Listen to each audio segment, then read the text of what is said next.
உங்கள் தங்க நகை விற்று உடனடி பணம் பெற மேக்ஸ் கோல்ட் கால் 0444454545.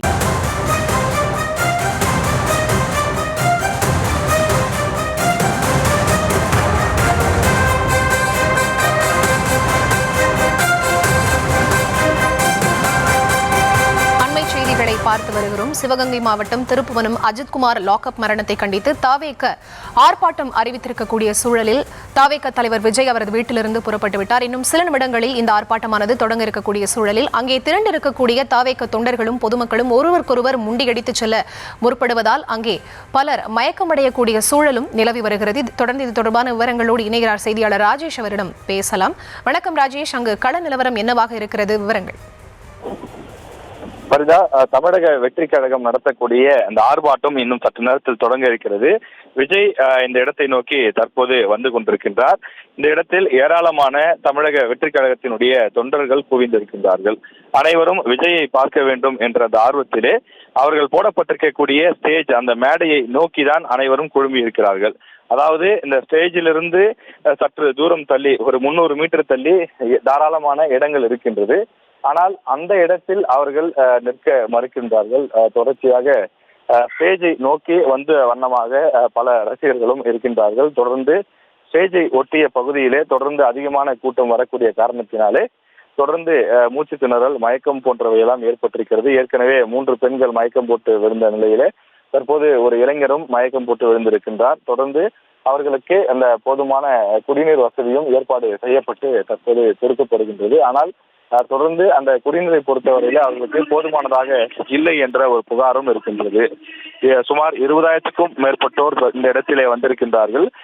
அருகில் இருக்கக்கூடிய மாவட்டங்கள் மட்டுமின்றி தமிழகத்தின் பல்வேறு பகுதிகளிலிருந்து இந்த ஆர்ப்பாட்டத்தில் பங்கேற்பதற்காக வந்திருக்கின்றார்கள்.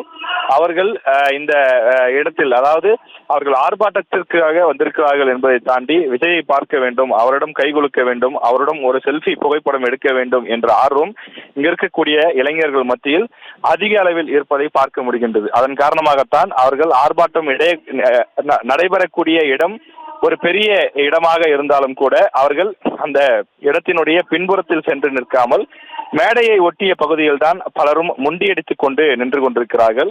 அதாவது ஒருவர் மட்டுமே நிற்கக்கூடிய இடத்தில் 3 பேர் என்ற அளவுக்கு தான் தற்போது ஒருவர் மீது ஒருவர் சாய்ந்தபடி அவர்கள் நின்று கொண்டிருக்கிறார்கள். ஒருவர் தோளில் மீது ஒருவர், அருகே ஒருவர் என்று அவர்கள் ஒருவரோடு ஒருவர் ஒட்டி நின்று கொண்டிருக்கின்றார்கள். கிட்டத்தட்ட 3 மணி நேரமாக இவ்வாறு கடும் உரசல்களோடும் கடும் நெருக்கமாகவும் அவர்கள் நின்று கொண்டிருக்கக்கூடிய காரணத்தால் கடும் வெப்பத்தின் காரணமாக சிலர் மயக்கம் போட்டு கீழே விழக்கூடிய நிலைக்கு தள்ளப்பட்டிருக்கின்றார்கள். தற்போது மணி 10:30 ஆகின்றது. ஆனால் ஏதோ 12 மணிக்கு எந்த அளவிற்கு ஒரு கடும் வெப்பம் இருக்குமோ அது போன்ற ஒரு சூழல் இந்த இடத்திலே இருப்பதை பார்க்க முடிகின்றது.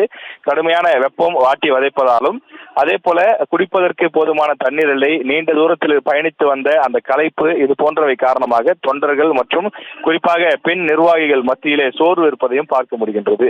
அருகில் அவர்கள் அமர்வதற்கு போதுமான இருக்கைகளோ அல்லது இடவசதியோ இல்லை என்பதனாலே அவர்கள் கடுமையாக பாதிக்கப்பட்டிருக்கக்கூடிய அந்த சூழலை பார்க்க முடிகின்றது. 10 மணிக்கு ஆர்ப்பாட்டம் தொடங்கும் என்று சொல்லியிருந்தார்கள். தற்போது 10:30 மணியாகும் நிலையில் தற்போது வரை இன்னும் விஜய் வரவில்லை. இன்னொரு 15 நிமிடங்களில் இந்த கூடிய இடத்திற்கு விஜய் வருவார் என்று எதிர்பார்க்கப்படுகிறது. அவர் வரும்போது அவருடன் எப்படியாவது கைகுலுக்க வேண்டும், அவரிடம் ஏதாவது சில விஷயங்கள், வார்த்தைகள் பேச வேண்டும் என்று ஆர்வத்தோடு ரசிகர்கள், அவருடைய தொண்டர்கள், நிர்வாகிகள் காத்திருப்பதை பார்க்க முடிகின்றது.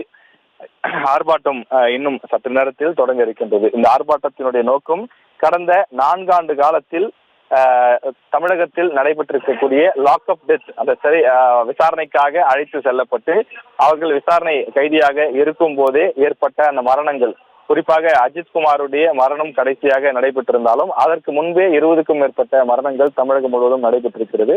எனவே அந்த மரணங்களுக்கு நீதி விசாரணை வேண்டும், எங்களுக்கு சாரி தேவையில்லை, நியாயம் வேண்டும் என்ற பதாகைகளோடும் இளைஞர்கள் இங்கே குழுமி இருப்பதை பார்க்க முடிகின்றது. தொடர்ந்து ஆயிரக்கணக்கான நிர்வாகிகள் வந்திருக்கக்கூடிய சூழலிலே அவர்களுக்கு போதுமான அந்த ஏற்பாடுகள் இல்லை என்பது இங்கு ஒரு குறைபாடாக பார்க்கப்படுகிறது.